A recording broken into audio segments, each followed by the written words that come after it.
হ্যাঁ, welcome to ধর family blog থেকে আপনাদের একটা খুব সুন্দর জিনিস দেখা যাচ্ছে এবং খুব কস্টলি জিনিস, যে জিনিসটা আপনি যে কোনো বিয়ে বাড়িতে বা অন্য জায়গায় খাননি, সেটা হচ্ছে পোস্তের বড়া। এই পোস্তের বড়াটাকে কিভাবে বানানো হচ্ছে আপনাদের আমরা দেখাচ্ছি। এবং এই বিয়ে বাড়িতে পোস্তের বড়া দেওয়া, এটা পৈতে বাড়ি না, পৈতে বাড়িতে যে পোস্তের বড়া আজকাল এত কস্টলি জিনিসটাকে দিচ্ছে, এটা খুব সুন্দর এবং এটা খুব সুন্দর ভাবে তৈরি করা হয়।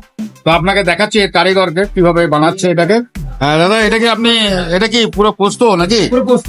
কি কি দেওয়া আছে এর মধ্যে? এর মধ্যে কাঁচা লঙ্কা, পেঁয়াজ, হ্যাঁ, তারপর হচ্ছে আপনার ময়দা, আচ্ছা, পোস্ত, আটা দিয়ে মেলানো আছে, নুন, কাঁচা লঙ্কা দিয়ে মেলানো। আচ্ছা, এটাকে আপনি ফ্রাই করছেন না? এখন হাফ ফ্রাই হচ্ছে। আচ্ছা, আবার যখন দিয়ে হবে তখন ফুল ফ্রাই হবে।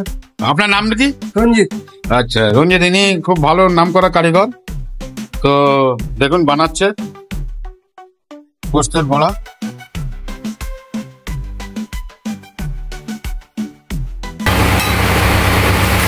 হচ্ছে এই পোস্তের বড়াটাকে আরো ডিপ করে ভাজা হবে। আচ্ছা, এর মধ্যে কোনো কিছু গ্রেভি টেভি দেওয়া হবে?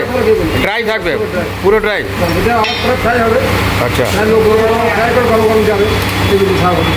খুব সুন্দর লাগলো, খুব সুন্দর আইটেম এবং ডিজাইন আইটেম। এইসব আইটেম কিন্তু সবসময় দেখা যায় না। পোস্তের বড়া দেওয়া হচ্ছে, পোস্তের পরিমাণ প্রচুর বেশি, আমি দেখছিলাম বাড়ছিল মাসে। তো আপনারা আমাদের সাথে এই করুন, ফ্যামিলি 143 ব্লক থেকে আপনাদের জানানো হচ্ছে। এটা কি করে বানানো হয় সেটা আপনারা ডেসক্রিপশন বক্সে আপনারা পেয়ে যাবেন।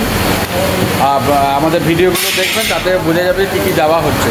তো জয় হিন্দ, জয় ভারত।